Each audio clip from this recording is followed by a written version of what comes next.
आज के इस लोकार्पण और शिलान्यास कार्यक्रम में उपस्थित प्रदेश के कृषि शिक्षा एवं अनुसंधान के मंत्री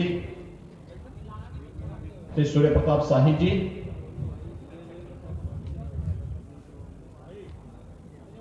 भारत सरकार के सड़क परिवहन एवं राजमार्ग मंत्रालय के राज्य मंत्री माननीय general doctor VK Singh ji, पशुपालन डेयरी एवं मत्स्य पालन विभाग भारत सरकार के राज्य मंत्री माननीय डॉक्टर संजीव कुमार बालियान जी,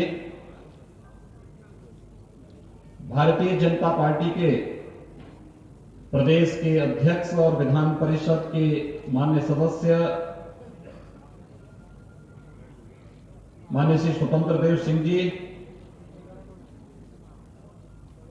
उत्तर प्रदेश सरकार में ही मेरे सहयोगी मंत्रीगण श्री कपिल देव अग्रवाल जी, श्री लाखन सिंह राजपूत जी, माननीय सांसद श्री राजेंद्र अग्रवाल जी, श्रीमती कांता करदम जी,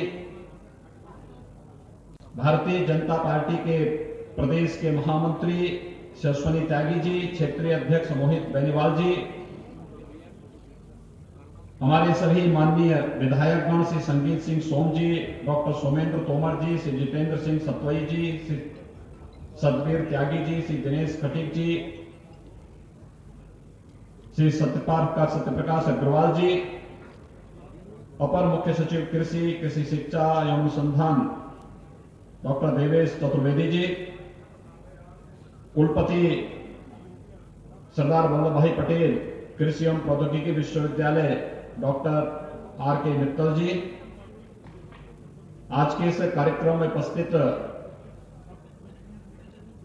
सभी सम्मानित जनप्रतिनिधिगण और भारत के सभी हमारे अन्नदाता किसान भाइयों बहनों, आप सबका मैं इस कार्यक्रम में हृदय से अभिनंदन करते हुए कृषि और प्रौद्योगिकी विश्वविद्यालय के केंद्रीय पुस्तकालय भवन के लोकार्पण, कृषि संबंधी तमाम अन्य परियोजनाओं के लोकार्पण के साथ ही जनपद मेरठ की 325 करोड़ रुपए की लागत से जुड़ी हुई हमारे जनप्रतिनिधियों, माननीय सांसद, माननीय विधायकों के प्रस्तावों से संबंधित जितनी भी परियोजनाएं थी, उन सब का यहां पर लोकार्पण और शिलान्यास हो रहा है। मैं इसके लिए सभी माननीय जनप्रतिनिधियों को हृदय से बधाई देते हुए आप सभी को शुभकामनाएं देता हूं कि इतनी ढेर सारी परियोजनाएं एक साथ यहां की लोकार्पित भी हो रही हैं,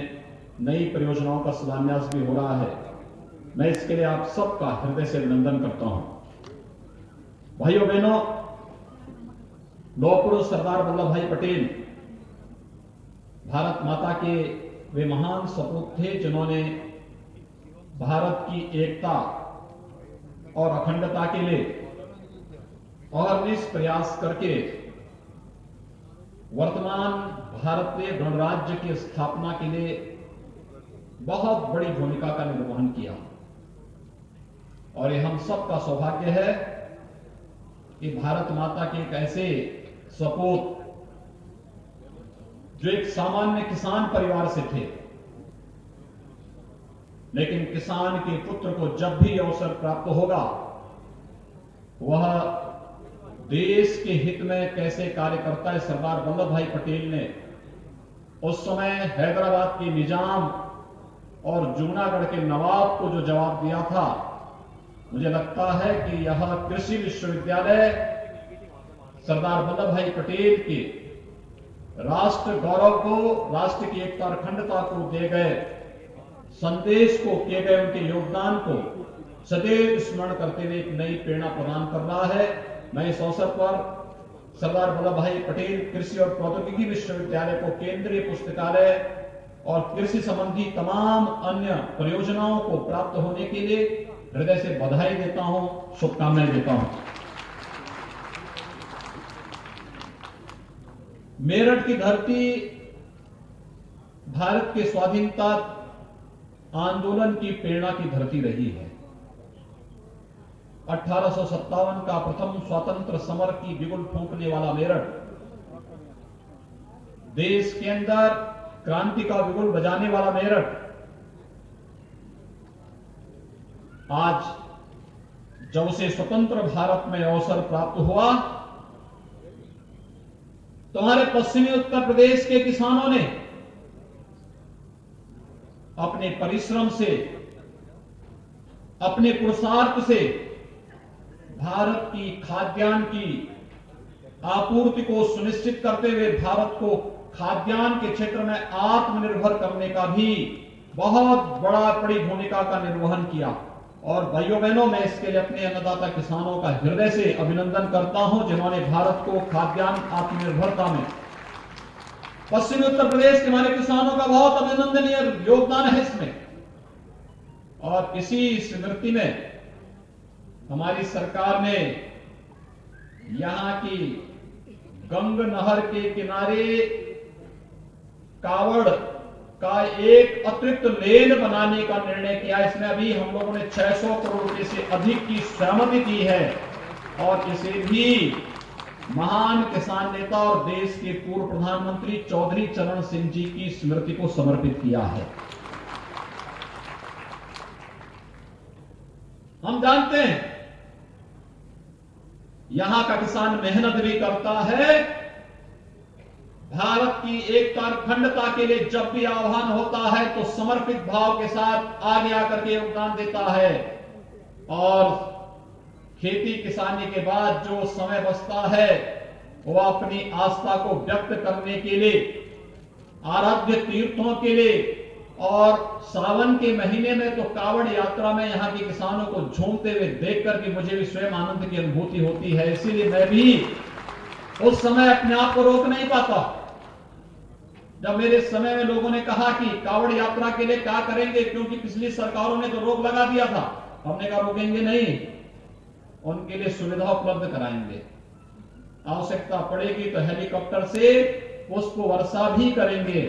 और भाइयों बहनों, ये जो गंग नहर की दोनों ओर हम लोग सड़क बना रहे हैं, दो लेन का, एक ओर का बना चुके हैं, दूसरी ओर भी बना रहे हैं। ये कावड़ यात्रियों को ही हम समर्पित कर रहे हैं, जिससे खेती किसानी के बाद जो समय मिलता है उस आस्था को मजबूती प्रदान करने का भी एक अवसर प्राप्त हो सके। और इसलिए मुझे बहुत प्रसन्नता है कि अब हरिद्वार की दूरी, यद्यपि मोदी जी ने दिल्ली की दूरी तो यहां की नजदीक की, 12 लेन का एक्सप्रेस वे मेरठ दिल्ली को जोड़ रहा है। उसके मंत्री जनरल वीके सिंह जी आज स्वयं इस मंच पर यहां पर उपस्थित हुए हैं।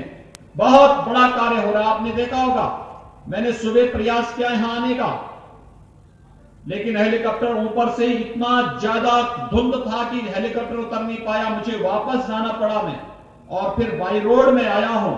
मुश्किल से 1 घंटे में गाजियाबाद से मैं मेरठ पहुंच गया। और जब 12 लेन का काम आगामी कुछ महीनों के अंदर पूरा होगा तो भाइयों बहनों, मेरठ से दिल्ली की दूरी मात्र 45 मिनट में पूरी हो जाएगी।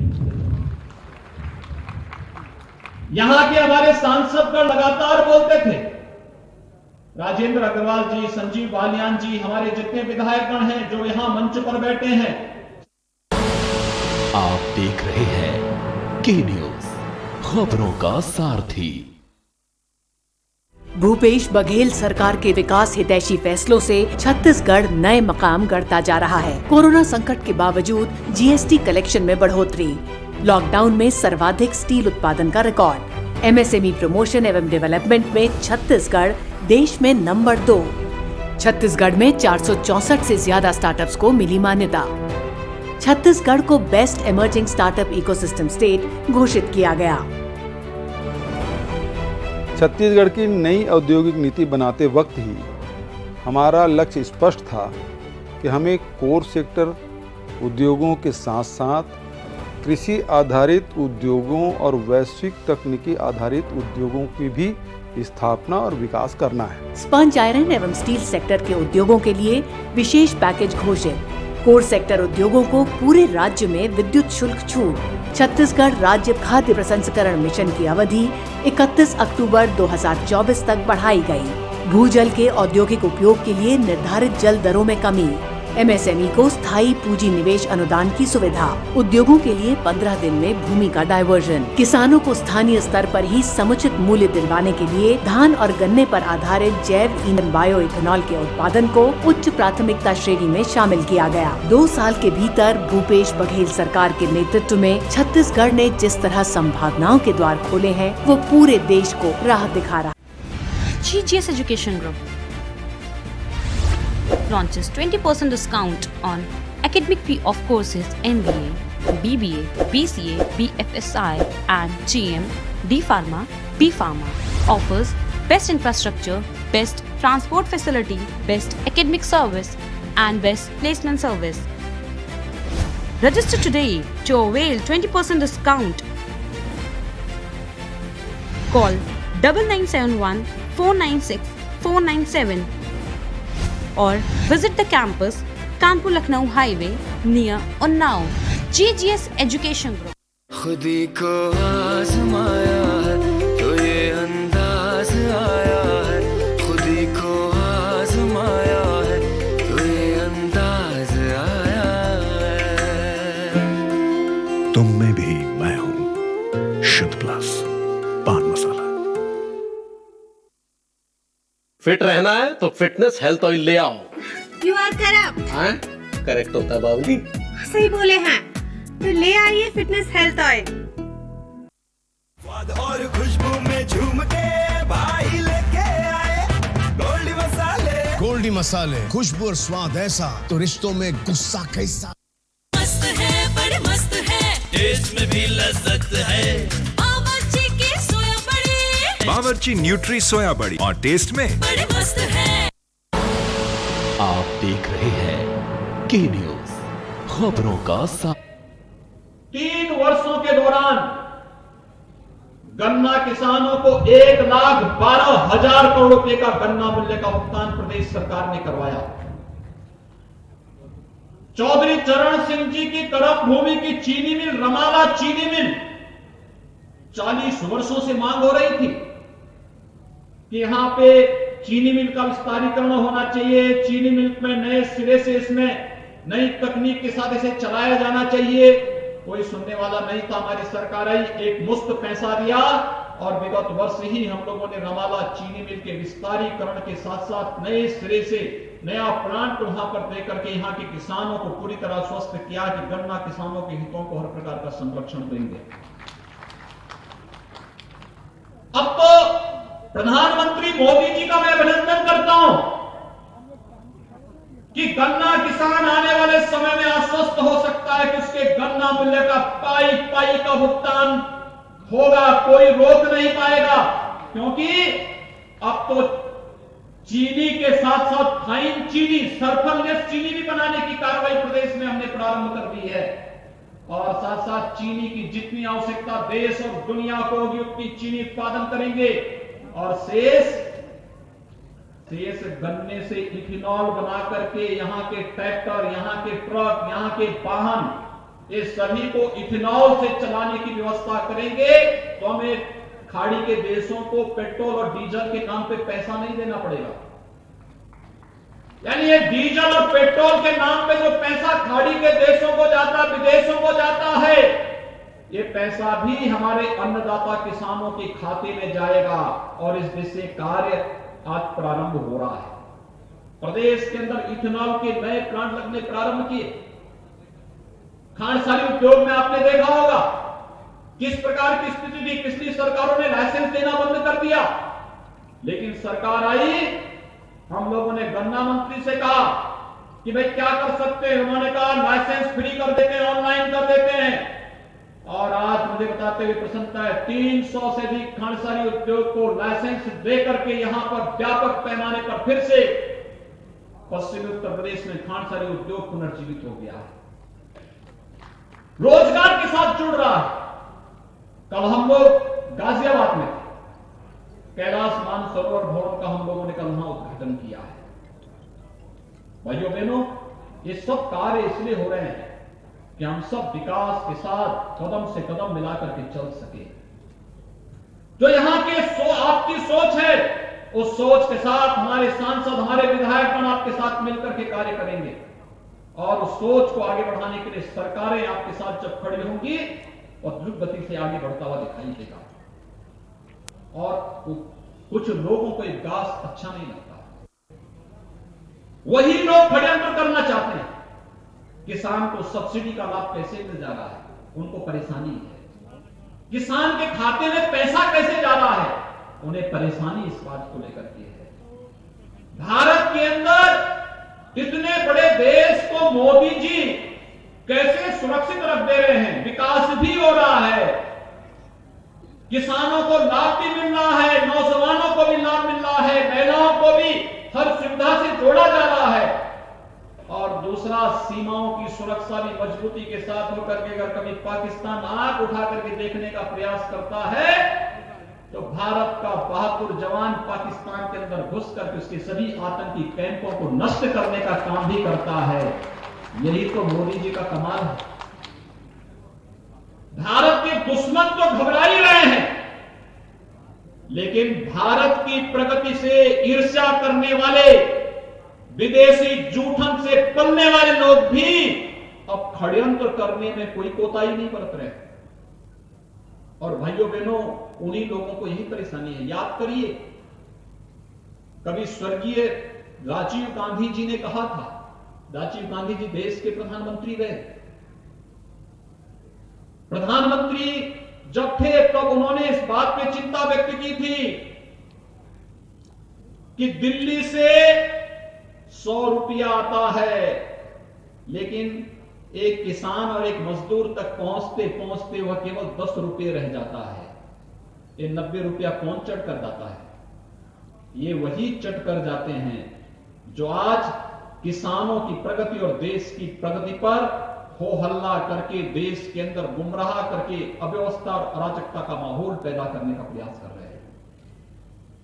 क्योंकि मोदी जी ने तकनीक के साथ जोड़ने का कार्य जो देश को कर दिया, उन्हें परेशानी हो रही है। उन्हें परेशानी इस बात को हो रही है, उनकी परेशानी तब भी सामने आ रही थी जब कश्मीर में धारा 370 समाप्त कर दी गई थी, क्योंकि वो चाहते ही नहीं थे कि कश्मीर की ये समस्या का समाधान हो, क्योंकि कश्मीर की समस्या उनके चंदा उगाही का एक माध्यम था।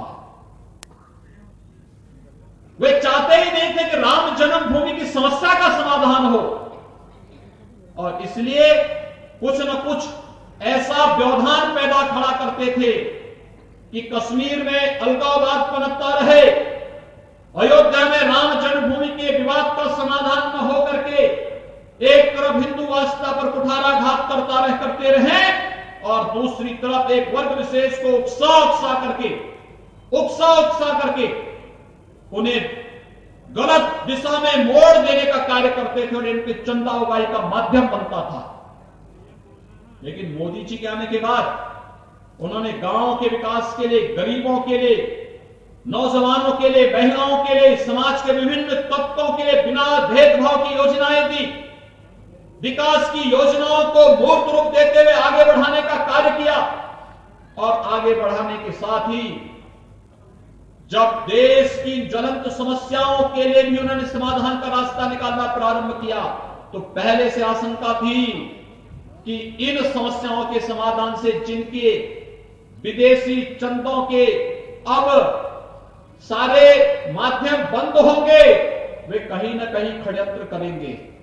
और भाइयों बहनों, ये षड्यंत्र आप इसमें देख सकते हैं। आज वही लोग फिर से उसी भाव के साथ देखने, क्योंकि उन्हें परेशानी है कि जम्मू कश्मीर की समस्या का समाधान कैसे हो गया। उन्होंने तो वहां बैरियर लगा दिया था कि जम्मू कश्मीर के अंदर शेष भारत का कोई व्यक्ति वहां जमीन नहीं खरीद सकता। आज तो मेरठ का व्यक्ति भी, मेरठ का नौजवान भी, मेरठ का किसान भी अगर चाहेगा तो श्रीनगर में अपने लिए कोठी खरीद सकता है, उसको कोई रोक नहीं सकता। मोदी जी ने अधिकार आपको दे दिया है। कांग्रेस ने इस अधिकार से आपको वंचित किया था। अयोध्या में राम जन्मभूमि, अयोध्या जाने से लोग परहेज करते थे। जब मैं मुख्यमंत्री बना, मैं अयोध्या गया तो मुझे पत्रकार बंधु यही पूछते थे, अरे आप कैसे आ गए? मैंने कहा भाई अयोध्या राम जन्मभूमि है, कार कोर्ट ने फैसला तो नहीं किया है। हमने कहा वह भी हो जाएगा, चिंता क्यों कर रहे हैं। और 5 अगस्त को तो मोदी जी ने मंदिर के निर्माण का भी शिलान्यास करके भव्य राम मंदिर निर्माण का शिलान्यास करने का काम भी कर दिया है। 500 वर्षों की समस्या का समाधान हुआ। ये परेशानी है लोगों को, जो वामपंथी हैं, जो भारत की प्रगति नहीं चाहते हैं, गरीब के चेहरे पर खुशहाली नहीं चाहते, किसान की समृद्धि नहीं चाहते, महिलाओं को विकास की मुख्य धारा के साथ नहीं जुड़ने देना चाहते, वे लोग कुछ न कुछ षड्यंत्र करते रहते हैं। और आज वही लोग षड्यंत्र करने का प्रयास किस रूप में कर रहे हैं। कृषि संबंधी सुधार के कानून पर आपने देखा होगा कितना हो रहा है। मोदी जी ने यही तो कहा कि हम चाहते हैं कि भारत का किसान, अगर मेरठ का किसान चाहे, अगर उसको कोई दाम 100 रुपया मेरठ में मिल रहा हो, चाहता कि नहीं मेरठ में नहीं, मुझे गाजियाबाद में 200 मिल रहा है, मैं मेरठ में अपनी फसल को बेचूंगा तो उसकी फसल पे कोई टैक्स नहीं लगेगा, उसको पूरी स्वतंत्रता मिलनी चाहिए। और ये अधिकार अपनी फसल और अपनी उपज का मालिक किसान होगा, न मंडी समिति होगी, न सरकार होगा, न कोई बिचौलिया होगा। यह अधिकार प्रधानमंत्री मोदी जी ने आपको दिया है। और कुछ लोगों को यही परेशानी है कि किसान को यह अधिकार क्यों मिल गया, किसान इस प्रकार के कार्यों के साथ कैसे जुड़ सकता है।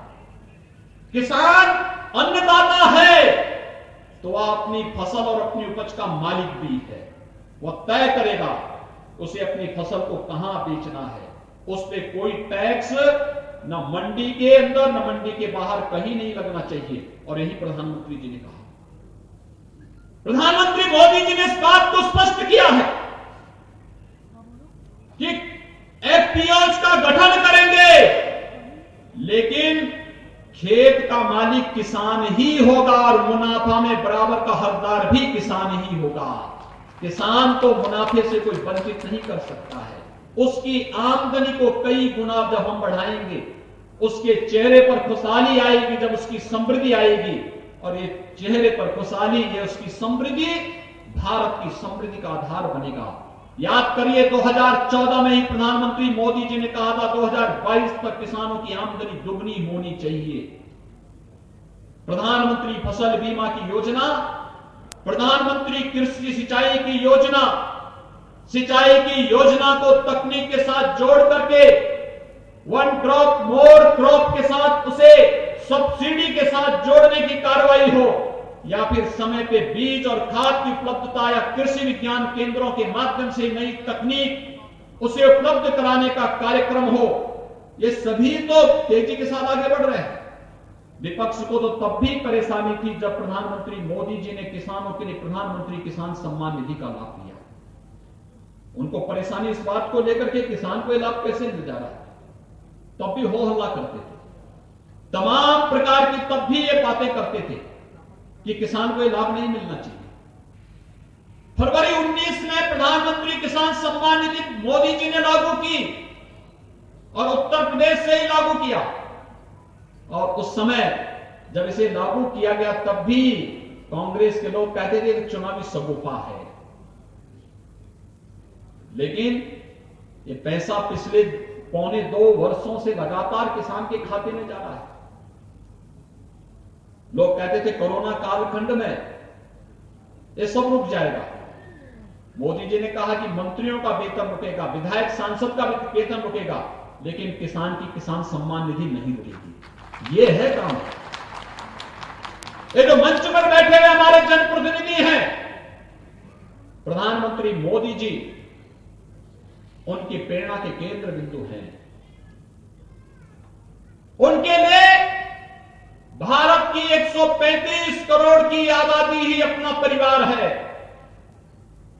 और भारत की 135 करोड़ आबादी के लिए, भारत के 135 करोड़ नागरिकों के जीवन में खुशहाली लाना, उनके जीवन में समृद्धि लाना, इसी कार्य के लिए उन्होंने अपना पूरा जीवन समर्पित किया है और मंच पर बैठा हुआ एक एक जनप्रतिनिधि जब अपनी पूरी का पूरा वेतन, अपनी पूरी की पूरी निधि कोरोना के उपचार के लिए, कोरोना जैसी महामारी के लिए लड़ने के लिए सरकार को समर्पित करता है, तो उस समय एक शर्त रखता है कि किसान को प्रधानमंत्री किसान सम्मान निधि मिलनी चाहिए। और भाइयों बहनों, कोरोना कालखंड में हर एक किसान के खाते में पैसा गया। यह है कार्य। प्रदेश के अंदर लगातार ये कार्यक्रम अभियान आगे बढ़ रहे हैं। आज प्रदेश के अंदर हमारे पास 6 कृषि विश्वविद्यालय हैं, 4 राज्य सरकार के, 1 निजी क्षेत्र का और 1 केंद्रीय विश्वविद्यालय। प्रधानमंत्री मोदी जी ने अभी कुछ माह पहले झांसी में एक केंद्रीय विश्वविद्यालय का लोकार्पण किया। प्रदेश में पिछले 3.5 वर्ष के दौरान 20 नए कृषि विज्ञान केंद्र बनाए गए। एक कृषि विज्ञान केंद्र किसान की आत्मनिर्भरता के आधार। अभी जब मैं आ रहा था, किसान भाइयों को ट्रैक्टर दिए जा रहे थे, कृषि संबंधी उपकरण वितरण किए जा रहे थे। एक किसान के लिए भारत सरकार और प्रदेश सरकार के द्वारा दी जाने वाली योजनाओं का लाभ किसान तक कैसे पहुंचे, ये उसी का हिस्सा है। और इसीलिए आज मैं आप सबसे यही कहने के लिए आया हूं कि भाइयों बहनों, जिन्हें किसान की समृद्धि और किसान की प्रगति से आपत्ति है, वही लोग गुमराह करने के लिए नए नए स्वरूप छोड़ रहे हैं। और अब तो उन्होंने एक नई शर्त भी जोड़ दी है। नई शर्त क्या जोड़ दी है? जो भारत के टुकड़े टुकड़े करने के लिए नारेबाजी करते थे, आज उनके द्वारा कहा जा रहा है कि उनको जब पुलिस ने FIR दर्ज करके जेल के अंदर बंद किया, तो कहा जा रहा है कि उनको पहले छोड़ो। यानी जो भारत विरोधी गतिविधियों में लिप्त हैं, भारत की एकता और अखंडता को नुकसान पहुंचाने के आदी हैं, जगह जगह दंगा भड़काने में जिन लोगों के षड्यंत्र सामने आए हैं, आज उनकी पैरवी हो रही है। किसानों के कंधों में बंदूक रख करके भारत की एकता और अखंडता को चुनौती दी जा रही है। किसानों के कंधों पर, किसान भाइयों के कंधे पर बंदूक रख करके देश की सुरक्षा में सेंध लगाने का कार्य किया जा रहा है। ये स्वीकार्य नहीं हो सकता है। और इसीलिए भाइयों बहनों, भारत का अन्नदाता किसान सम और विषम दोनों परिस्थितियों में सदैव भारत की एकता और अखंडता के साथ खड़ा रहा है। उसके लिए भारत माता की रक्षा करना और भारत माता के लिए सब कुछ समर्पित करना, उसके लिए यही शिरोधार्य है और वह निरंतर इसके लिए कार्य किया है। और मैं आप सबका आह्वान करूंगा, हमें देश के खिलाफ होने वाले किसी भी षड्यंत्र का मुंहतोड़ जवाब देने के लिए तैयार होना होगा।